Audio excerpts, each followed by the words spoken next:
Lorsqu'on commence une chaîne YouTube, on ne sait pas vraiment sur quel pied danser.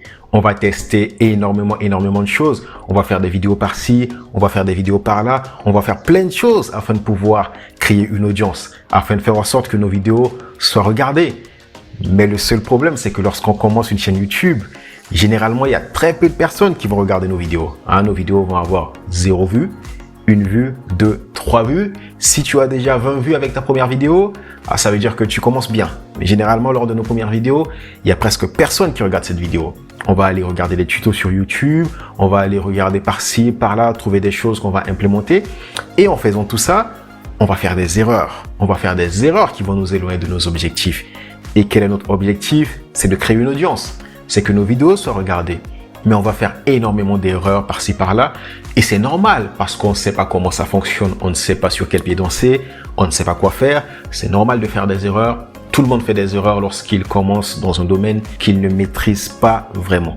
Et pour te dire, même les champions font des erreurs. Kylian Mbappé, il a raté un penalty pendant la Coupe d'Europe. Ça ne met pas en cause sa qualité, mais c'est juste pour te montrer que tout le monde fait des erreurs. Messi, il a raté un penalty à la finale de la Copa América il y a 2 ans. Récemment, il a donné la Copa América à son équipe. Le penalty qu'il a raté, ça ne met pas en cause ses compétences, mais c'est pour te dire que peu importe ton niveau, tu seras amené à faire des erreurs, tu seras amené à faire des choses qui vont faire en sorte que tu n'auras pas les résultats voulus. Et donc, moi, dans cette vidéo, qu'est-ce que je vais faire? Je vais partager avec toi la plupart des erreurs que les nouveaux YouTubeurs font. Et moi, j'ai fait plein de ces erreurs-là. J'en ai fait plein. Et il y a une de ces erreurs qui m'a coûté une de mes chaînes YouTube. Pour te dire, ma première chaîne YouTube, YouTube l'a supprimée après 10-11 mois de fonctionnement. J'avais environ 5000 abonnés sur cette chaîne YouTube, pour ceux qui s'en souviennent. Et YouTube a supprimé ma chaîne YouTube. J'ai fait tout ce que je pouvais, j'ai fait des saltos, j'ai fait tout ce que je pouvais. Et YouTube ne m'a pas redonné ma chaîne, YouTube l'a supprimée. Donc, je vais t'inviter à regarder attentivement cette vidéo et à mettre en place ce que tu vas trouver dedans parce que certaines de ces erreurs peuvent te coûter ta chaîne YouTube ou d'autres vont faire en sorte que ta chaîne YouTube ne va jamais se développer. Et c'est dommage parce que tu mets vraiment de l'attention dans tes vidéos, tu fais tes vidéos avec passion, avec amour, avec énergie, avec tout ce que tu as. Et c'est dommage qu'avec tout ton investissement, tu ne crées pas une audience avec tes vidéos. Maintenant, sans plus tarder, let's go! La première erreur, c'est de faire YouTube que pour l'argent. Alors, je ne dis pas qu'il ne faut pas utiliser YouTube comme un moyen de générer des revenus. C'est ce que moi je fais avec ma chaîne YouTube. Ma chaîne YouTube, ce n'est pas qu'une chaîne YouTube, mais c'est également un projet entrepreneurial. Mais ce que j'ai envie de dire ici, c'est que si ton objectif avec YouTube, c'est seulement que pour faire l'argent, ce sera très difficile pour toi d'y arriver si l'argent c'est ton seul moteur. Avec ça, tu dois aimer faire des vidéos, tu dois aimer aller chercher des idées. Il y a plein de choses qui vont avec une chaîne YouTube. Si l'argent c'est ton seul moteur, ça va être très compliqué parce que faire des vidéos va te saouler, aller chercher des idées va te saouler, gérer une audience, ça va te saouler. Bien sûr, tu peux le faire dans un but entrepreneurial. C'est d'ailleurs ce que je prône sur ma chaîne YouTube. Mais tu dois également aimer le processus qui va avec. En gros, faire des vidéos, ça doit être quelque chose que tu te vois prêt à faire pendant des années sans que ça te saoule. Tu dois être prêt à faire ça pendant des années sans que tu sois payé pour ça. Et c'est vraiment avec cet état d'esprit que tu peux vraiment aller loin sur YouTube. Si faire des vidéos, si aller chercher des idées, construire une audience et gérer cette audience, créer une relation avec cette audience, c'est quelque chose qui te passionne pas du tout. C'est quelque chose que tu n'aimes pas du tout faire. Ça va être très difficile pour toi d'être persévérant sur YouTube et de continuer et d'y aller sur du long terme.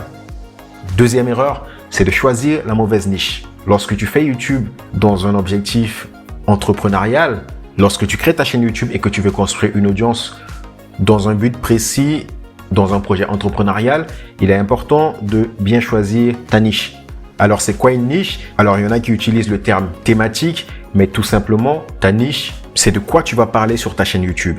Quel type d'audience tu as envie de construire? Quel type d'audience tu as envie d'aider? Et si tu as déjà choisi ta niche, ma question pour toi, c'est quelle est ta niche? Je t'invite à me le dire dans les commentaires. Quel est l'avantage pour toi? C'est que lorsque tu vas m'écrire dans les commentaires ta niche, il y aura beaucoup de personnes qui vont passer sur la vidéo, qui vont regarder ta niche et les personnes concernées vont aller s'abonner à ta chaîne et tu vas gagner des abonnés supplémentaires. Troisième erreur, c'est de ne pas se lancer sur YouTube. Beaucoup de jeunes et de personnes que je connaisse, ils se disent « Oui, je vais créer ma chaîne YouTube. Oui, je vais parler de ça. Oui, je vais parler de ça. Oui, je vais faire ceci. Oui, je vais faire cela. Je vais faire tel type de vidéo. » Ils le disent presque tout le temps, mais ne se lancent jamais. Ne se lance jamais. La personne va te dire ça aujourd'hui. Dans un an, la personne va te redire ça. Dans 2 ans, la personne va te redire ça. À un moment donné, tu lui dis « Mais mec, à un moment donné, il faut se lancer. C'est bien beau de parler. À un moment donné, il faut se lancer. » Tu marques plus les esprits lorsque tu passes à l'action dans ton projet, même si la chaîne YouTube que tu lances ne décolle pas. Mais au moins, tu auras déjà fait une vidéo. Au moins, tu auras déjà fait 2 vidéos. La personne qui a lancé sa chaîne YouTube et qui a au moins fait une vidéo, même si sa vidéo elle est pourrie, marque plus les esprits et a plus de chances de réaliser son projet que la personne qui ne fait qu'en parler et qui ne se lance pas et qui ne fait rien du tout. 4e erreur, c'est de chercher le perfectionniste. Si déjà, tu te lances sur ta chaîne YouTube, ça veut dire déjà que tu as passé un gros palier. Mais oui, et ça, c'est un problème que moi aussi, je l'avais et je l'ai toujours en ce qui concerne le perfectionnisme. C'est-à-dire que lorsque tu fais ta vidéo, tu vas toujours chercher un petit truc dans ta vidéo qui ne va pas et tu vas te dire, est-ce que cette vidéo mérite que je la publie parce que tu as envie, ça part d'une bonne intention, parce que tu as envie de faire quelque chose de qualité. Et ça va te bousiller l'esprit. À un moment donné, on arrête le perfectionnisme et on publie la vidéo. Moi, il y a un truc qui m'a énormément bluffé, c'est-à-dire qu'il y a des vidéos que j'ai fait qui ne sont pas du tout qualitatives, qui m'ont pris 10 minutes à faire. Ces vidéos ont fait plus de 40 000 vues, alors qu'il y a des vidéos sur lesquelles j'ai passé presque une journée. J'ai écrit la vidéo avec perfection, je voulais choisir les bons mots et tout, et personne n'a regardé la vidéo. Personne n'a regardé la vidéo. Alors, je ne dis pas qu'il ne faut pas mettre de la qualité sur ces vidéos, mais au fait, je pense que, bien sûr, la qualité, c'est plaisant à voir, mais c'est pas ce qui est important. C'est pas ce qui est important. Ce qui est le plus important, c'est est-ce que tes vidéos répondent à un problème ou est-ce que tes vidéos, les gens le recherchent sur YouTube. C'est tout simplement ça. Si tu fais une vidéo sur un sujet que les gens recherchent sur YouTube, tu vas avoir des gens qui vont cliquer dessus. Donc, ne cherche pas à être parfait. Ne cherche pas encore à être excellent, très charismatique en vidéo. Commence et au fur et à mesure que tu vas publier des vidéos, au fur et à mesure que tu vas faire des vidéos, tu vas gagner en qualité, tu vas gagner en perfection. 5e erreur, c'est un manque de patience. Tu fais 5, 6 vidéos, tu dis « Wow, personne ne regarde mes vidéos !» et tu arrêtes. Tu dis « Oh, mais ça sert à rien parce que personne ne regarde mes vidéos !» et ça arrête. Il faut savoir que la plupart des personnes sur YouTube, il y a quelques exceptions. Il y a un YouTuber, Micode, qui a eu plus de 100 000 abonnés avec ses 3 premières vidéos, ce qui était un cas exceptionnel. En tout cas, c'est le seul YouTuber que j'ai vu qui a fait ça organiquement. Quand je dis organiquement, c'est que il n'est pas allé par-ci par-là faire de la publicité. Il a juste fait ses vidéos et il a eu plus de 100 000 abonnés avec ses 3 premières vidéos. C'est très rare. Ça peut arriver lorsque tu te lances dans une niche qui n'est pas concurrentielle et où il y a de la demande, où les gens sont en train de le rechercher. Typiquement, dans le cas du coronavirus, la veille où le coronavirus était tombé, j'avais fait une vidéo sur le coronavirus, je l'ai publiée le lendemain et en espace de 3 heures, cette vidéo a fait 12 000 vues. Et après les 12 000 vues, la vidéo n'a plus fait de vues, par exemple. Donc, pourquoi ma vidéo a fait 12 000 vues en espace de quelques heures? Tout simplement parce que le Covid a tombé la veille. Enfin, le Covid est tombé la veille. Le lendemain, vu qu'il n'y avait pas encore beaucoup de vidéos sur YouTube, beaucoup de personnes recherchaient c'était quoi le Covid. Et ma vidéo a fait plus de 12 000 vues soudainement. J'ai publié la vidéo à 8 heures. Avant 12 heures, la vidéo a fait plus de 12 000 vues. J'étais choqué. Et le lendemain, la vidéo n'a plus fait de vues. Parce que entre-temps, dans la journée, tu as les médias, tu as France 24, tu as plein de choses qui commencent à publier des vidéos. Et voilà, tu as les spécialistes, les médecins qui commencent à être interviewés. Et du coup, ma vidéo, elle a perdu sa portée. Dans ces cas-là, oui, ta chaîne YouTube peut se propulser rapidement. Mais dans la plupart des cas, ça va te demander de la patience. 6e erreur, c'est de chercher le matériel parfait. Aujourd'hui, tu peux faire une vidéo YouTube sans matériel. Bon, quand je dis sans matériel, c'est-à-dire que si déjà là, tu es en train de regarder cette vidéo, ça veut dire que tu as déjà quelque chose qui va te permettre de faire de la vidéo. Que ce soit juste l'ordinateur. Cette vidéo, je suis en train de l'enregistrer avec un ordinateur. Si tu as juste un ordinateur, tu peux déjà faire une vidéo sur un PowerPoint. Si tu as juste un smartphone, tu peux également faire une vidéo sur ton smartphone. Tu n'as pas besoin d'une caméra qui va coûter 2000 €. Tu n'as pas besoin de grand-chose. Il y a même des chaînes YouTube qui utilisent des logiciels de dessin pour dessiner dessus et faire des vidéos. Je vais dire, à l'heure actuelle dans notre génération, tu as tout ce qu'il faut pour faire des vidéos de qualité. Donc, arrête de te demander d'avoir le matériel parfait. Tu commences à faire tes vidéos maintenant. Et au fur et à mesure, tu vas ajouter le matériel qu'il te faut. 7e erreur, c'est de se comparer aux gros youtubeurs. Et moi aussi, je l'ai fait au début quand j'ai commencé à faire des vidéos YouTube. Je me suis dit, waouh, tel youtubeur, il a 9 millions d'abonnés. Est-ce qu'un jour je ferai comme lui? Je commençais à me comparer à lui. Quand je fais mes vidéos et que moi j'ai 100 vues et que lui, j'ai vu, il fait une vidéo, il a 1 million de vues, je me dis, waouh, mais la différence, elle est énorme. Et au fait, c'est ça, on joue pas dans la même cour. Ce que je dis souvent, c'est de se comparer à la personne qu'on était hier. Moi, qu'est-ce que je fais? C'est que chaque vidéo, je compare ma nouvelle vidéo à la précédente vidéo que j'ai réalisée. Me dire, qu'est-ce que je suis capable de faire la prochaine fois pour que ma prochaine vidéo soit meilleure que la précédente? Qu'est-ce que je dois faire dans ma prochaine vidéo pour que mon audience kiffe plus la vidéo, pour que mon audience apprécie plus la vidéo, pour que cette vidéo apporte plus de valeur à mon audience que la précédente? Tu peux aller voir ce que font les gros youtubeurs, t'inspirer d'eux, te demander qu'est-ce qu'ils font de magique dans leurs vidéos, qu'est-ce qui font que leurs vidéos décollent, et tu apprends d'eux et tu implémentes dans tes vidéos, mais ne pas te comparer à eux. 8e erreur, c'est de demander et de faire du sub for sub. Il y a plein de nouveaux youtubeurs que je connais qui font ça. Ils vont sur Facebook, ils vont dans les commentaires de certaines vidéos YouTube, et qu'est-ce qu'ils disent? Ils disent venez vous abonner à ma chaîne et moi aussi je m'abonne à votre chaîne. En gros, ils se disent, ils veulent juste augmenter leur nombre d'abonnés, donc ils se disent viens t'abonner à ma chaîne et moi aussi je vais t'abonner à ma chaîne. Alors que la personne qui s'abonne n'est pas un abonné qualifié. Et au fait, tu n'as pas besoin d'un nombre d'abonnés conséquent pour vivre de ta chaîne YouTube. Moi, actuellement, j'ai 4900 et quelques. Je dois avoir 5000 abonnés dans la journée normalement. Et au fait, avec ça, j'arrive à générer des revenus avec. Qui va certes être plus élevé que des personnes qui font 100 000 vues sur leurs vidéos YouTube tous les jours.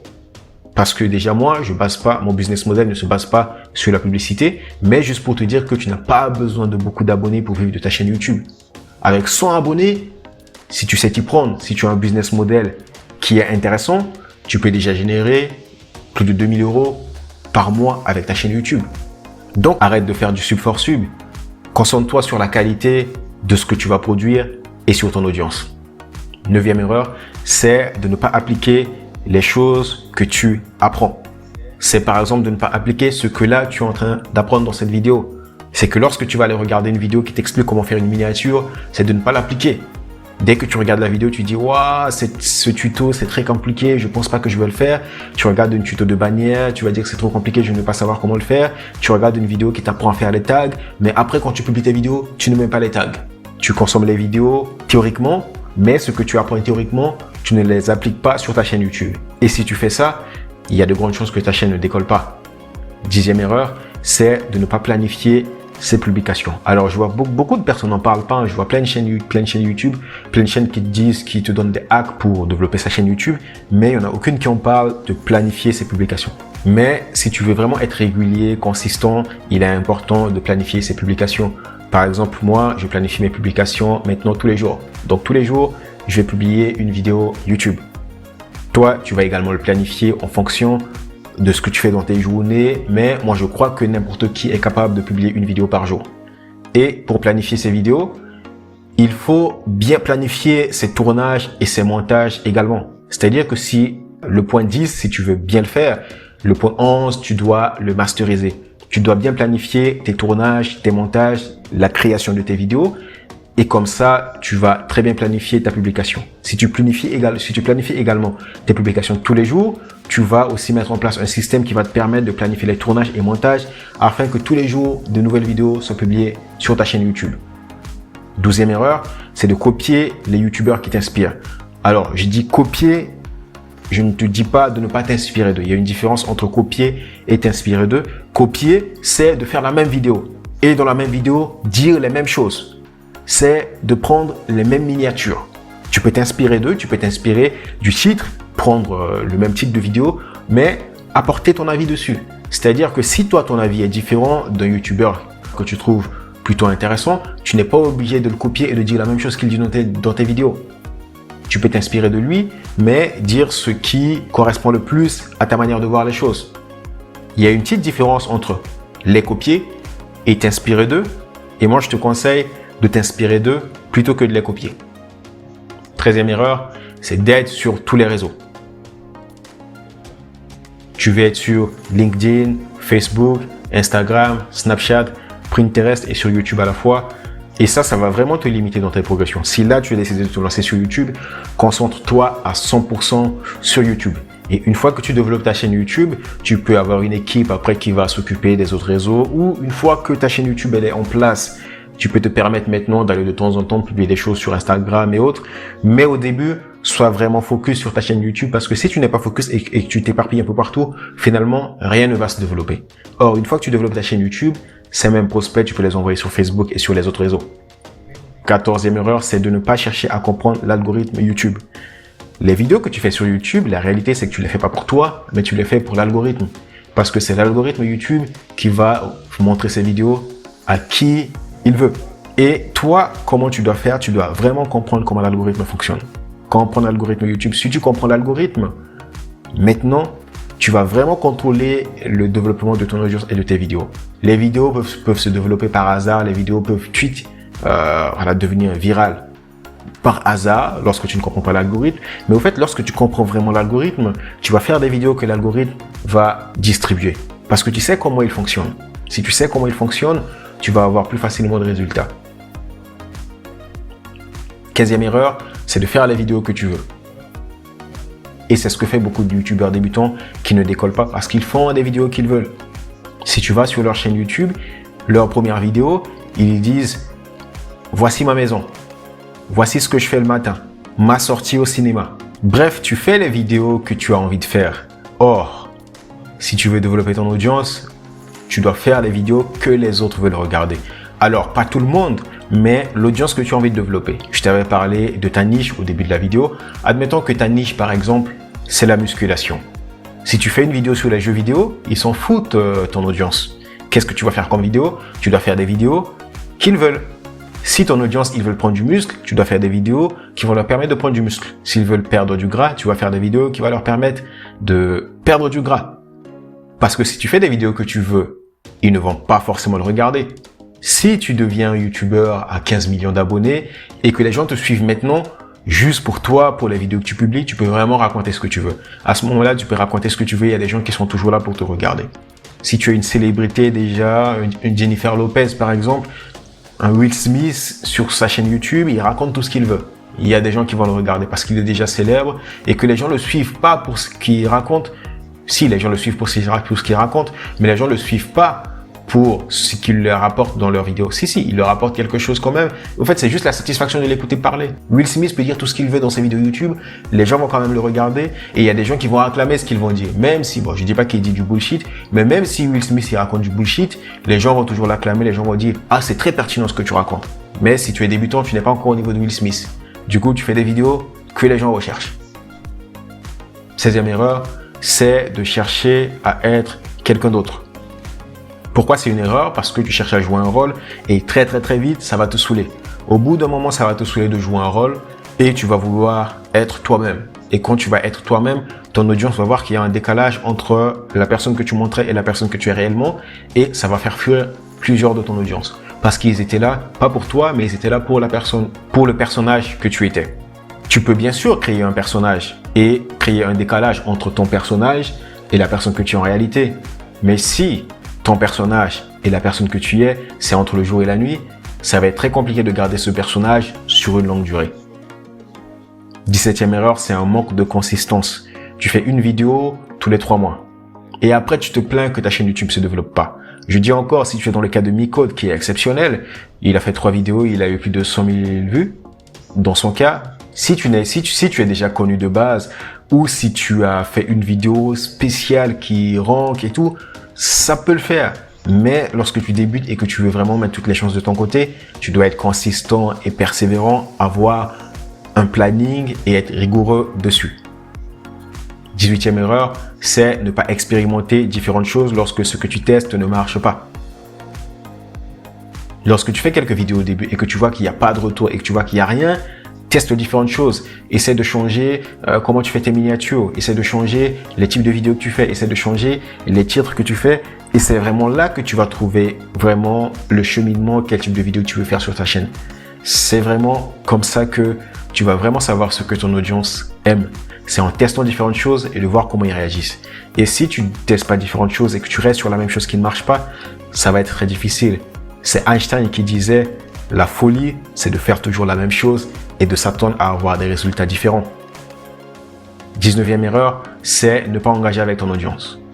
Tu viens juste de développer ta chaîne, enfin de commencer ta chaîne YouTube qui n'est même pas encore développée. Et lorsque tu as une personne qui te fait un commentaire, tu vas jouer le Will Smith. Même Will Smith, des fois, il répond à ses commentaires. Hein. Mais voilà, tu ne vas pas répondre à ton audience. Lorsque ton audience va t'écrire que fais des vidéos sur tel sujet et tu penses que tu peux faire ces vidéos et que c'est une vidéo qui peut également te convenir, tu ne les fais pas. En gros, tu n'essaies pas de créer une relation avec ton audience. Et pour moi, ça, ce serait même une erreur pour un YouTuber qui n'est pas débutant. Pour un YouTuber confirmé, pour moi, un réseau social comme YouTube, bien sûr, tu peux juste être là pour aider les autres et leur apporter de la valeur. Mais je pense que c'est également très intéressant de créer une relation avec ton audience. Tu as déjà remarqué ce que ça fait lorsque on est abonné à la newsletter d'une entreprise et que le service client nous répond du tac au tac. Le service client est toujours là pour nous répondre. Lorsqu'on pose une question par mail, on a une réponse, tu vois que la personne répond par ton prénom et il te répond. Et tu as une autre entreprise où tu le contactes, la personne ne te répond. En tout cas, tu n'as jamais de réponse de leur service client. Tu vas voir que la relation que tu vas avoir avec l'une ou l'autre des deux entreprises, leur service client, ça ne va vraiment pas être la même. C'est pourquoi beaucoup d'entreprises investissent énormément sur leur service client. Parce qu'ils savent que c'est ça qui va vraiment permettre de fidéliser la clientèle. 20e erreur, c'est ne pas respecter les règles d'utilisation de YouTube. Ça, je pense que c'est la première. En tout cas, bien sûr, toutes ces erreurs, il faut les prendre en compte. Mais pour moi, ça, c'est la chose que tu ne dois pas négliger. Tu ne dois pas du tout négliger. Tu vas dans ton espace YouTube Studio, tu vas lire les règles d'utilisation de YouTube, les restrictions. Tu dois lire tout ça et ne pas les faire. Et même quand je dis ça, je sais qu'il y en a qui ne vont pas les faire. Moi, je l'ai lu, mais je ne l'ai pas vraiment respecté à la lettre. Et c'était quoi les conséquences? Ma chaîne YouTube a été fermée après plus de 5000 abonnés. Hein. Je l'ai créée quand j'étais en Suède, en mon deuxième année d'école d'ingénieur. Je l'ai créée et cette chaîne YouTube a fait... un an après, j'ai dû avoir plus de 5000 abonnés. Et qu'est-ce qui s'est passé? Je n'ai pas respecté les lois, les règles de YouTube. Et un jour, bam, YouTube a supprimé ma chaîne YouTube. Et j'ai fait tout ce que je pouvais, j'ai fait des saltos, j'ai envoyé des mails, j'ai fait tout ce que je pouvais. Tout. Pendant plus de mois. J'ai persévéré, j'ai fait tout. Et jusqu'à maintenant, donc ça fait un an maintenant que j'ai perdu cette chaîne. Et voilà. Mais après, il ne faut pas rester dessus, avoir des regrets. L'important, c'est d'avancer. Au bout de 3 semaines, je savais que ça allait être compliqué. J'ai créé une nouvelle chaîne YouTube. Et voilà. Donc, c'est très important ce point. C'est très important. Parce que, en plus, là, récemment, il y a plein de chaînes que YouTube ferme. Et donc, si tu fais le malin là-dessus, ne viens pas te plaindre après. Et maintenant, j'ai un point bonus. La 21e chose que tu dois faire, si tu es débutant sur YouTube et que tu veux développer rapidement ta chaîne, c'est d'être abonné à cette chaîne. Parce que je vais publier des vidéos tous les jours qui vont t'aider à développer ta chaîne. Si tu rates ça, tu rates des choses que peut-être tes concurrents vont bénéficier et ils vont aller un peu plus vite que toi.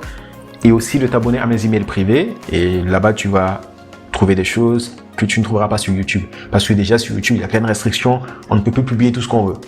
Hein, ça, c'est dommage. Mais voilà, on peut plus publier tout ce qu'on veut. Mais aussi, ça me permet là-bas de parler qu'avec des gens qui sont hyper motivés.